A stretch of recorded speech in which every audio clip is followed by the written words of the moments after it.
Hello my dear student, आज हम फिर से प्रेजेंट हैं एक न्यू टॉपिक के साथ। That is from +1 class 3rd chapter classification of elements. तो क्लासिफिकेशन ऑफ एलिमेंट के अंदर हमारे पास आती हैं पीरियोडिक प्रॉपर्टीज़ बच्चों। तो पीरियोडिक प्रॉपर्टीज़ को हम वन बाय वन स्टडी करेंगे। तो फर्स्ट हमारे पास जो प्रॉपर्टी है दैट इज़ एटॉमिक साइज। अब हम जान लेते हैं एक बार कि हमारे पास प्रॉपर्टी कितने टाइप की होती है बच्चों। तो ये जो प्रॉपर्टीज़ होती हैं एलिमेंट्स की, ये हमारे पास दो टाइप की होती है बच्चों। एक होती है सिंगल एटम की प्रॉपर्टीज़, और सेकंड हमारे पास होती हैं ग्रुप ऑफ एटम की प्रॉपर्टीज़। ओके बच्चों, यानी कुछ एक प्रॉपर्टी हमारे पास सिंगल एटम की हम बता देते हैं, पर कुछ एक प्रॉपर्टी ऐसी हैं जो हम ग्रुप में ही बताते हैं। एटम का ग्रुप है एक, ठीक है ना, तो उसके अंदर ही हम बताते हैं। जैसे कि हमारे पास आयनेशन थैलेपी है, ये सिंगल एटम की प्रॉपर्टी है। एटॉमिक साइज है, ओके, एटॉमिक साइज है, ये सिंगल एटम की प्रॉपर्टी है, एटॉमिक प्रॉपर्टी है। And electron gain enthalpy, EGE, electron gain enthalpy या फिर वैलेंसी, ये हमारे पास क्या है, कुछ एक एटॉमिक प्रॉपर्टीज होती हैं। ग्रुप ऑफ एटम के अंदर बॉइलिंग पॉइंट है, मेल्टिंग पॉइंट है, वेपराइजेशन है, ओके बच्चों, या फिर हमारे पास हीट ऑफ, इसके बाद हमारे पास आती है हीट ऑफ फ्यूज़न। तो ये कुछ जो है ना हमारे पास ग्रुप ऑफ एटम्स की प्रॉपर्टी है। बल्क प्रॉपर्टीज़ इनको बोलते हैं, bulk properties, because they depend upon the group of atoms, not a single atom. Okay student, तो जो ग्रुप ऑफ एटम के ऊपर डिपेंड करती है उसको हम बोलते हैं बल्क प्रॉपर्टी। ओके स्टूडेंट, तो ये हमारे पास क्या है, दो टाइप की एलिमेंट्स की प्रॉपर्टी होती हैं। तो एटॉमिक साइज जो है, या फिर ये जितनी प्रॉपर्टी हैं, इन प्रॉपर्टी को पीरियोडिक प्रॉपर्टी भी बोलते हैं। पीरियोडिक प्रॉपर्टीज़ वो प्रॉपर्टीज़ होती हैं जो बार बार रिपीट होती हैं। जब हम टेबल के अंदर लेफ़्ट टू राइट या फिर टॉप टू बॉटम हम आएंगे तो जो प्रॉपर्टी बार बार रिपीट हो, ठीक है ना। अब ये जो प्रॉपर्टी हैं ये बार बार रिपीट क्यों होती हैं, क्योंकि ये डिपेंड करती हैं एटॉमिक नंबर के ऊपर। ओके बच्चों, एटॉमिक नंबर के ऊपर डिपेंड करती हैं, या फिर इसको बोलते थे कि इलेक्ट्रॉनिक कॉन्फ़िगरेशन के ऊपर डिपेंड करती है, ठीक है ना। तो इलेक्ट्रॉनिक कॉन्फ़िगरेशन भी हम किसकी करते हैं, इलेक्ट्रॉन्स की करते हैं, ठीक है ना। इलेक्ट्रॉन के ऊपर क्या बेस है आपका, एटॉमिक नंबर बेस होता है। ओके स्टूडेंट, तो इनको पीरियोडिक प्रॉपर्टी बोलते हैं। तो चलिए स्टार्ट करते हैं एटॉमिक साइज से। तो एटॉमिक साइज जो है, एटम का साइज, तो हम मान के चलते हैं कि जो एटम हमारा होता है ये हमारे पास होता है एक सफ़ेयर की फॉर्म में, ठीक है ना।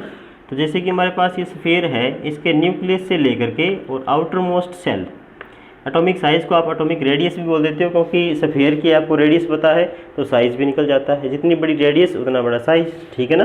तो ये हमारे पास क्या हो जाती है, न्यूक्लियस से लेकर के और लास्ट सेल जिसमें इलेक्ट्रॉन है हमारा, उसकी डिस्टेंस जो है वो क्या होती है, एटॉमिक रेडियस होती है बच्चों, ठीक है ना। तो एटॉमिक रेडियस क्या होगी, एटॉमिक रेडियस को ही साइज बोलते हैं बच्चों। एटॉमिक रेडियस क्या हो जाएगी हमारे पास, न्यूक्लियस से लेकर के और लास्ट जो सेल है, लास्ट सेल जिसके अंदर इलेक्ट्रॉन होना चाहिए, फिर लास्ट इलेक्ट्रॉन की डिस्टेंस भी आप बता सकते हो। न्यूक्लियस से लेकर के लास्ट सेल की जो डिस्टेंस है जिसमें इलेक्ट्रॉन है उसको हम क्या बोलते हैं, एटॉमिक रेडियस बोलते हैं बच्चों। ओके, अब क्या हुआ कि हमारे पास atomic radius of single atom की एटॉमिक रेडियस निकालना इम्पॉसिबल हो जाता है बच्चों, क्योंकि सिंगल एटम जो है उसके साथ कुछ एक डिफ़िकल्टीज आती हैं। सिंगल एटम की जो साइज है इसको मेजर करना पॉसिबल नहीं है बच्चों, नॉट पॉसिबल। ऐसा क्यों होता है, तो हमारे पास फर्स्ट केस है, फर्स्ट रीज़न क्या है इसके नहीं मेजर कर पाने के।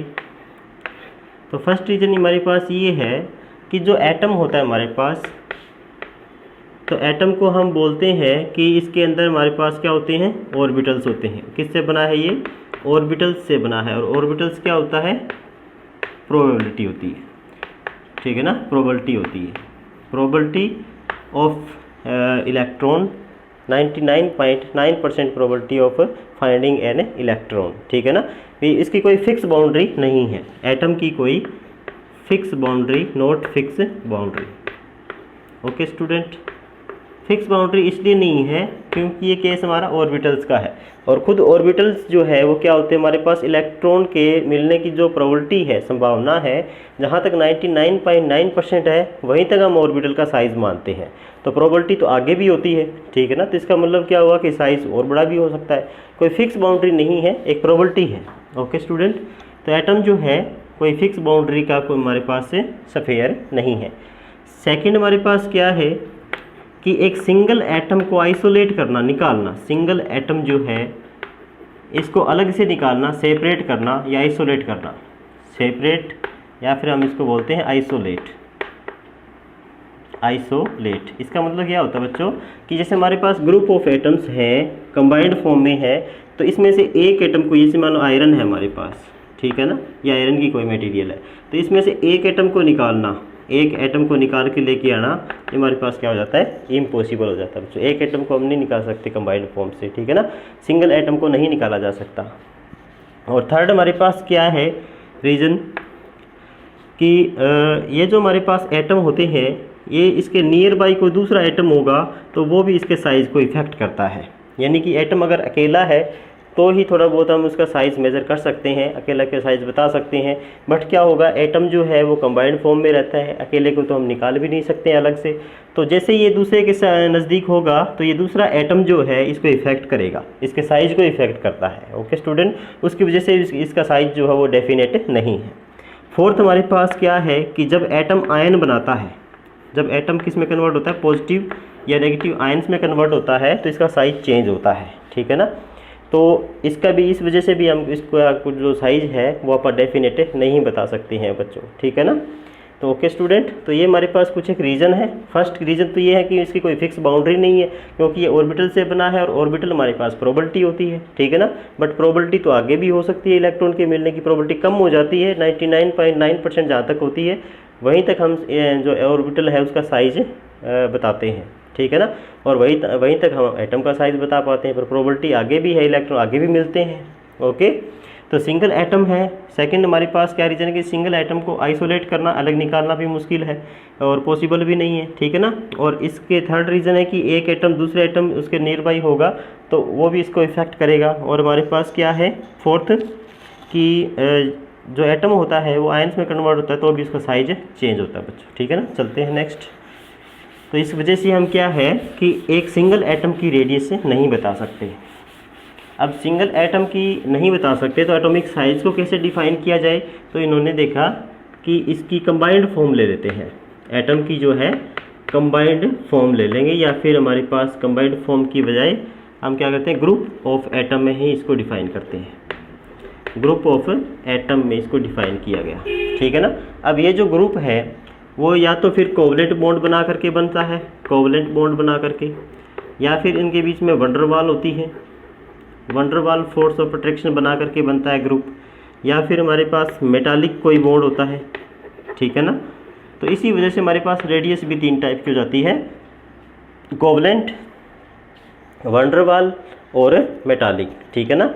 अब हम सिंगल एटम जो है उसको आइसोलेट नहीं कर सकते हैं, रेडियस नहीं बता सकते हैं, तो हम इसकी रेडियस को ग्रुप ऑफ एटम में डिफाइन करेंगे, ठीक है ना बच्चों। तो फर्स्ट हमारे पास क्या है कि अगर कोई दो एटम आपके कोवलेंटली बॉन्डेड हैं तो उसमें रेडियस कैसे बताई जाएगी। फर्स्ट हमारे पास है कोवलेंट रेडियस, कोवलेंट रेडियस।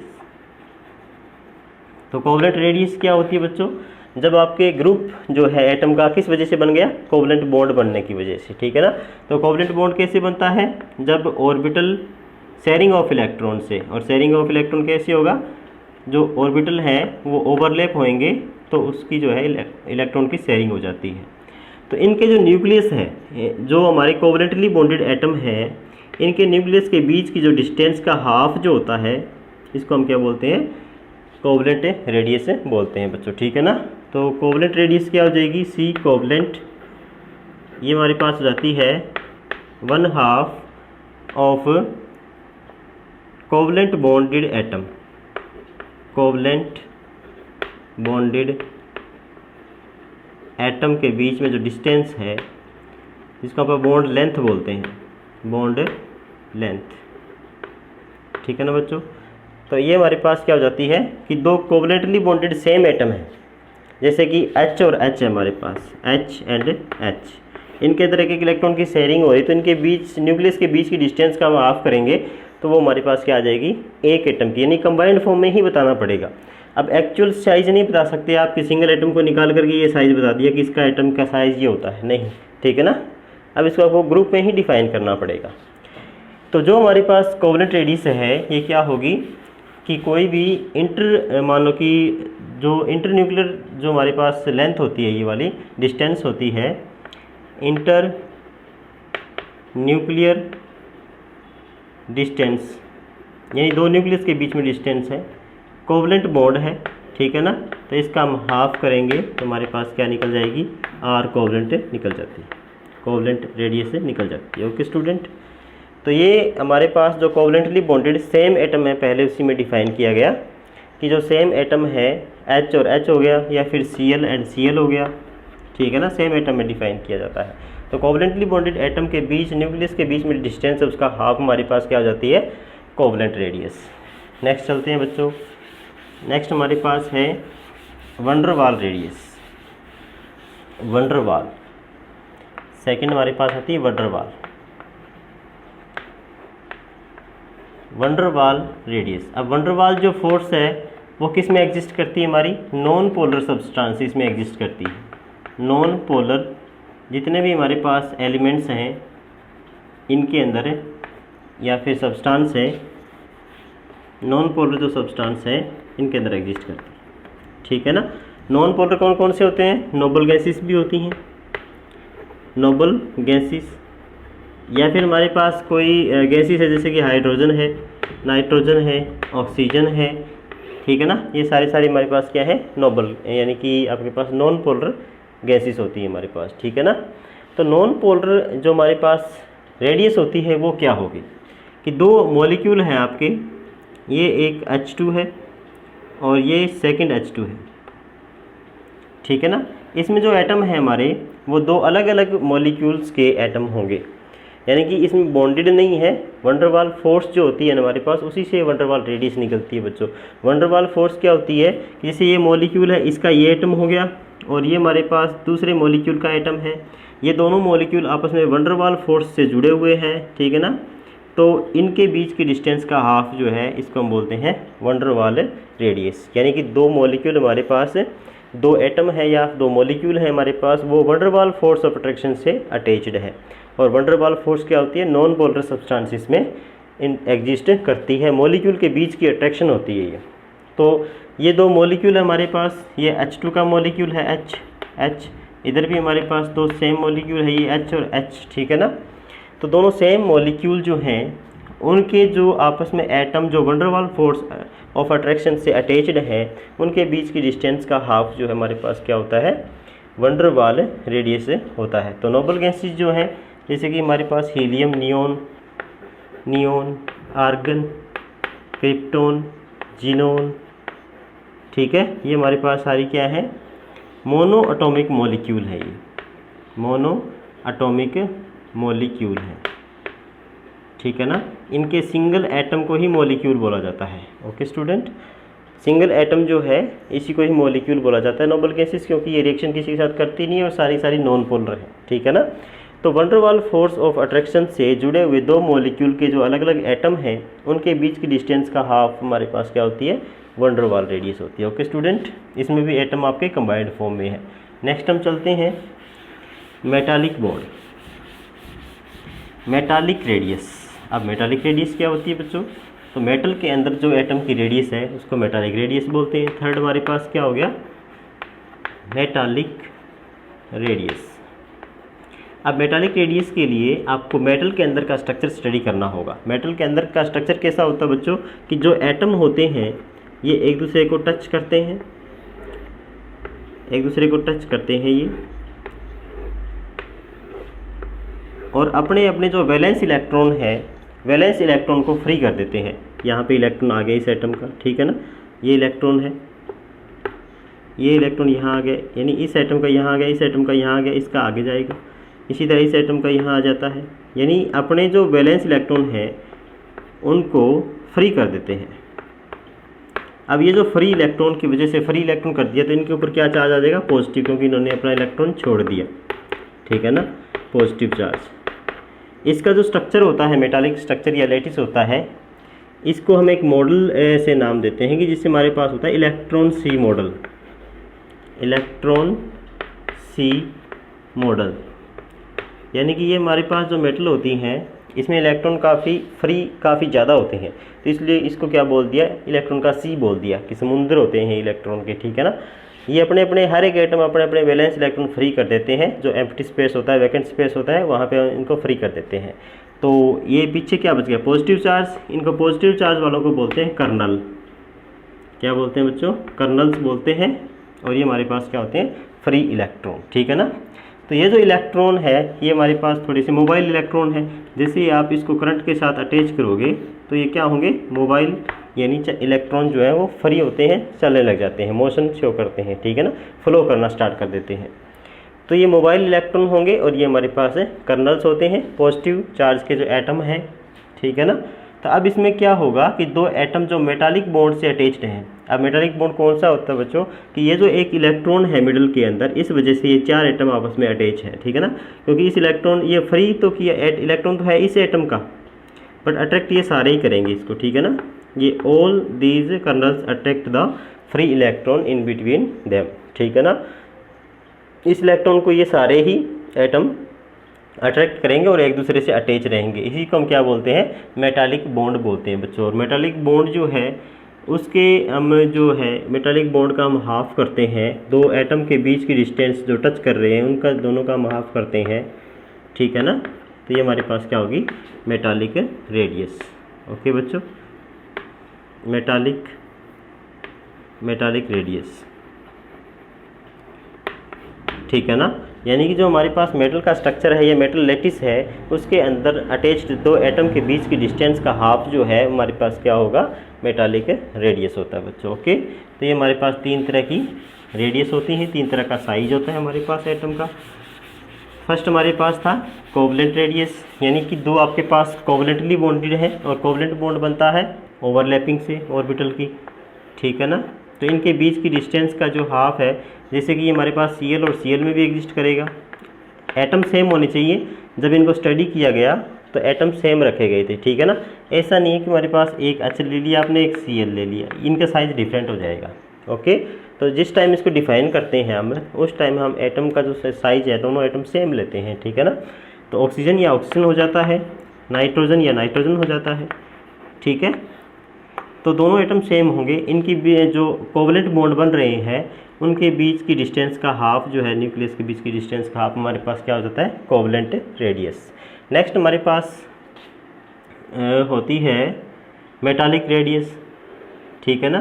तो ये दो एटम जब टच करते हैं आपस में, दो कर्नल होते हैं पॉजिटिव चार्ज के, टच करते हैं तो उनके बीच की डिस्टेंस का हाफ हमारे पास क्या हो जाती है, मेटालिक रेडियस, ठीक है ना। मेटल जो भी है हमारे पास, आयरन है, कॉपर है, जिंक है, सब के अंदर ये मेटालिक जो है बॉन्ड एग्जिस्ट करता है, ठीक है ना। ये बॉन्ड क्या होता है, पॉजिटिव कर्नल्स और फ्री इलेक्ट्रॉन के बीच का बॉन्ड होता है। ओके बच्चों, तो नेक्स्ट हमारे पास होती है वंडरवाल रेडियस। वंडरवाल हमारी नॉन पोलर के बीच में एग्जिस्ट करती है, नोबल गैसेस में भी, या फिर हमारे पास कोई नॉन पोलर मॉलिक्यूल भी हो सकता है। तो ये दो मॉलिक्यूल है, मान लो सेम गैस के होने चाहिए, H और H का ही ये मॉलिक्यूल है और H और H का ही हमारे पास ये मॉलिक्यूल है, ठीक है ना। तो अलग अलग मॉलिक्यूल के बीच की जो फोर्स होती है ना बच्चों, उसको हम बोलते हैं वंडरवाल फोर्स ऑफ अट्रैक्शन। अलग अलग मॉलिक्यूल्स के बीच की, नॉन पोलर मॉलिक्यूल के बीच की जो मान लो कि फोर्स ऑफ अट्रैक्शन है, इसको हम वंडरवाल फोर्स बोलते हैं। और यही हमारे पास वंडरवाल बॉन्ड होता है। वंडरवाल रेडियस भी हम इसी को ही बोलेंगे, ठीक है ना। कि वंडरवाल रेडियस कैसे डिफाइन करेंगे, कि दो ऐसे एटम हैं जो अलग अलग मॉलिक्यूल के हैं और आपस में अटैच हैं, ठीक है ना, एक फोर्स ऑफ अट्रैक्शन से। बट मॉलिक्यूल में थोड़ा सा डिस्टेंस होता है, इसमें टच नहीं होते हैं बिल्कुल एटम ये। तो दो नॉन पोलर मॉलिक्यूल के जो दो नॉन पोलर आइसोलेटेड का मतलब दो मॉलिक्यूल्स को आपने अलग निकाल लिया, तो दो अलग अलग मॉलिक्यूल्स के नॉन पोलर के जो एटम हैं उनके बीच की डिस्टेंस का जो हाफ है, इसको हम बोलेंगे वंडरवाल रेडियस। तो अगर हम जैसे कि इसमें एग्जिस्ट करता है आपकी H2 के अंदर भी होती है, N2 के अंदर भी होती है, O2 के अंदर भी होती है, ठीक है ना। ये तो बात कर रहा है बॉन्ड की, जब एटम आपके अटैच होकर मॉलिक्यूल बनाएंगे, और ये बात कर रहा है जब मॉलिक्यूल आपस में अटैच होंगे, ठीक है ना। तो मॉलिक्यूल तो पहले ही बन चुका है, एच और एच का, एच और एच के बीच में, एच और एच के बीच में जो मान लो कि रेडियस है ना, वो हमारे पास है कोवलेंट रेडियस। अब H2 और H2 के बीच में जो रेडियस है ना एटम की, H2 और H2 के जो ग्रुप बनेगा, उस ग्रुप में हम जब रेडियस को डिफाइन करेंगे तो वो हमारे पास वंडरवाल रेडियस होगी। ओके बच्चों, तो इन गैसेस के अंदर या फिर कोई नोबल गैस है, नोबल गैस भी हमारे पास नॉन पोलर होती हैं, तो इनके अंदर भी हम वंडरवाल की फॉर्म में रेडियस को डिफाइन करेंगे एटम की, ठीक है ना। तो इन तीनों रेडियस को अपन कंपैरिजन करते हैं, कोवलेंट, मेटालिक और वंडरवाल। तो बताइए तीनों में सबसे बड़ी कौन सी होगी, जिसमें एटम दूर दूर है तो उनका जो न्यूक्लियर डिस्टेंस है वो भी काफ़ी ज़्यादा होगी, तो हाफ भी बड़ा आएगा, ठीक है ना। तो ये रेडियस वंडरवाल जो है ये हमारे पास सबसे बड़ी रेडियस होती है, जो वंडरवाल है, क्योंकि इनमें एटम और एटम के बीच में थोड़ा गैप है, ठीक है ना, बीच में भी डिस्टेंस है इनकी, ठीक है ना, इस वजह से वंडरवाल सबसे बड़ी हो गई। इसके बाद मेटालिक में सिर्फ टच कर रहे हैं, तो इसके बाद ये मेटालिक रेडियस छोटी हो जाती है, इसके बाद मेटालिक आती है, और सबसे छोटी होती है कोवलेंट रेडियस, ठीक है ना, क्योंकि कोवलेंट में एटम ओवरलैप कर जाते हैं, बॉन्ड लेंथ घट जाती है, जो बॉन्ड की लेंथ है वो भी कम होती है। मेटालिक बॉन्ड की लेंथ थोड़ी सी ज़्यादा होती है, और वंडरवाल की लेंथ जो है वो और भी ज़्यादा होती है। तो चलिए हम नेक्स्ट चलते हैं, variation of these three radius in period and group. तो ग्रुप में और पीरियड में वेरिएशन स्टडी करते हैं।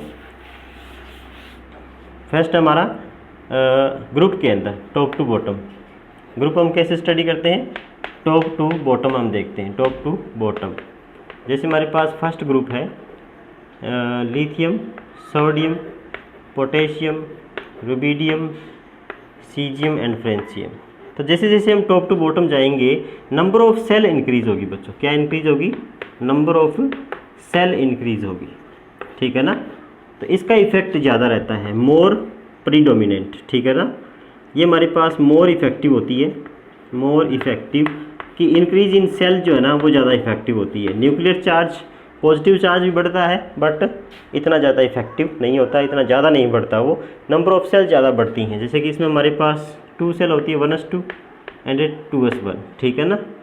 इसके बाद ये 2 तो आएंगी 1s2, इसमें हमारे पास जो है इसमें फिल की जाती है हमारे पास 2s एंड 2p, 1s2, इसमें हमारे पास हो गया 1s2 2s1, sorry 1s2 2s1, इसके बाद 1s2 2s1 2s2, और इसके बाद 2p6 एंड 3s1। तो ये क्या हो रही है, नंबर ऑफ सेल इंक्रीज हो रही है बच्चों। जैसे अब टॉप टू बॉटम आएंगे तो नंबर ऑफ सेल इंक्रीज होगी, इसकी वजह से इसका size top to bottom increase होगा। यानी तो तीनों ही रेडियस जो हमारे पास है, रेडियस चाहिए आपके पास कोई भी हो, ये तीनों की वेरिएशन एक जैसी है, ठीक है ना, रेडिएशन की वेरिएशन जो है वो सेम है। यानी कि जो इंक्रीज करेगी तो सारी रेडियस इंक्रीज ही करेंगी, डिक्रीज कर रही है तो सारी रेडियस डिक्रीज करेंगी। तो ये हो गया हमारा टॉप टू बॉटम। नेक्स्ट हम देखते हैं ग्रुप के पीरियड के अंदर। पीरियड में हमारे पास लेफ़्ट टू राइट देखते हैं, पीरियड हम कैसे देखते हैं, लेफ़्ट टू राइट। और लेफ़्ट टू राइट जो है इसमें सेल हमारे पास सेम रहती हैं, सेल सेम जो है ये हमारे पास रहती हैं, ठीक है ना। यानी जो इलेक्ट्रॉन फिल किए जाते हैं, इलेक्ट्रॉन फिल करोगे आप वो सेम सेल में फिल किए जाते हैं, ठीक है ना। जैसे कि हम सेकंड पीरियड की बात करें तो सेकंड पीरियड में हमारे पास होता है 2s एंड 2p, ये दो ही सेल फिल की जाएंगी। फर्स्ट में क्या आ जाएगा, फर्स्ट एलिमेंट में 2s1, सेकंड एलिमेंट में क्या आ गया 2s2। इसके बाद जो हमारे पास बोरोन है उसमें क्या आ गया कि ये हमारे पास आ गया 2s1 और 2s2 2p1 आ गया। इसके बाद p वेरी करेगा, 2s2 सेम रहेगा, p में फिर 2 आएगा, p में फिर 3 आएगा, p में फिर 4 आएगा, p में फिर 5, यानी सेल सेम रह रही है बट न्यूक्लियर चार्ज इंक्रीज हो रहे हैं बच्चों। न्यूक्लियर चार्ज जो है ये काफ़ी ज़्यादा इंक्रीज होता है, ठीक है ना, इसका इफेक्ट ज़्यादा रहता है। उस वजह से न्यूक्लियर चार्ज क्या होता है बच्चों, न्यूक्लियस का charge positive charge due to increase in proton, ठीक है ना। पॉजिटिव चार्ज किसकी वजह से होता है, प्रोटॉन की वजह से, और जितने प्रोटॉन बढ़ेंगे ये इलेक्ट्रॉन को अपनी तरफ ज़्यादा अट्रैक्ट करेगा, ठीक है ना। उस वजह से साइज जो है वो क्या कर जाएगा, डिक्रीज कर जाएगा। ओके स्टूडेंट, तो लेफ़्ट टू राइट जो है साइज डिक्रीज करता है और टॉप टू बॉटम साइज हमारे पास इंक्रीज करता है। तो रीज़न क्या रहेगा बच्चों, जो लेफ़्ट टू राइट है साइज डिक्रीज़ करेगा, उसका रीज़न है कि लेफ़्ट टू राइट हमारे पास न्यूक्लियर चार्ज इंक्रीज़ होगा। ये रीज़न आपको बताना है, मेन रीज़न, ठीक है ना। और टॉप टू बॉटम जो साइज़ इंक्रीज़ करता है उसमें आपको रीज़न बताना है कि नंबर ऑफ़ सेल जो है ना वो इंक्रीज़ करती हैं, ठीक है बच्चों। तो अब देखते हैं थोड़ा सा ट्रेंड कि इसमें हमारे पास जो नाइट्रोजन है इस तरह है, लिथियम, बेरिलियम और boron, carbon, nitrogen, oxygen, fluorine और नियोन, इस तरह है हमारे पास। तो लेफ़्ट टू राइट हम जाएंगे तो नाइट्रोजन तक क्या करेगा, डिक्रीज़ करेगा साइज़। फिर नाइट्रोजन से ऑक्सीजन थोड़ा सा इंक्रीज़ करेगा। नाइट्रोजन से ऑक्सीजन थोड़ा सा इंक्रीज़ इसलिए करता है बच्चों, इसका 7 एटॉमिक नंबर है, इसका 8 है। तो इसमें हमारे पास क्या रहेगा, 1s2, 2s2 और 2p3, ठीक है ना। ये हाफ फील्ड है, नाइट्रोजन हमारा क्या है, हाफ फील्ड है। और जैसे हम नाइट्रोजन से ऑक्सीजन की तरफ जाते हैं तो हमारे पास ये p का जो ऑर्बिटल है ये फील हो जाता है, p का ऑर्बिटल में 2 इलेक्ट्रॉन आ जाते हैं, रिपल्सन बढ़ जाती है। पहले तो क्या था कि हाफ फील्ड थे, स्टेबल था, कोई रिपल्सन नहीं थी, पर जैसे ही हमारे पास p4 होगा, ये ऑक्सीजन के अंदर ये p4 आएगा, तो p4 आते ही क्या होगा, इसमें हमारे पास एक ऑर्बिटल में डबल इलेक्ट्रॉन हो गए, ठीक है ना। ये हमारे पास क्या हो गया, पेयरिंग होगी, और पेयरिंग की रिपल्सन बढ़ जाती है। उस वजह से जो हमारे पास नाइट्रोजन जो है इसकी जो साइज़ है वो ऑक्सीजन से थोड़ा सा कम होता है, ठीक है ना, क्योंकि ऑक्सीजन में पेयरिंग हो जाती है, रिपल्सन बढ़ जाती है। उसके बाद फिर से डिक्रीज़ करती है रेडियस, और नियोन की सबसे ज़्यादा हो जाती है। नियोन में क्या हो जाता है, सारी चीज़ें पेयरिंग हो जाती है। जैसे हमारे पास 2s2 और 2p6 हो गया, यानी तीनों ऑर्बिटल फिल हो गए, इस तरह सारे ऑर्बिटल फिल हो गए। s भी फिल हो गया, पहले s था, ये भी फिल हो गया, और p भी फिल हो गया, ठीक है ना। तो सब में पेयरिंग ऑफ इलेक्ट्रॉन हो गई, तो रिपल्सन काफ़ी ज़्यादा बढ़ गई। तो जो नियोन है हमारे पास नोबल गैसेस है, इनका साइज लेफ़्ट वालों से बड़ा ही है, ठीक है ना। तो नॉर्मल ट्रेंड के अंदर हमारे पास radius left to right decrease करती है, बट नोबल गैसेस जो है ना इनका साइज बड़ा होता है। तो आप बताओगे कि हमारे पास सारे ऑर्बिटल फुली फिल्ड है, पेयरिंग में है, और इलेक्ट्रॉनिक रिपल्सन काफ़ी ज़्यादा है, उस वजह से इनका साइज़ काफ़ी बड़ा होता है, ठीक है बच्चों। तो आज के लिए इतना ही। एटॉमिक साइज आपको स्टडी करना है अच्छे तरीके से, बहुत ही इंटरेस्टिंग टॉपिक है। Okay student, thank you, have a nice day.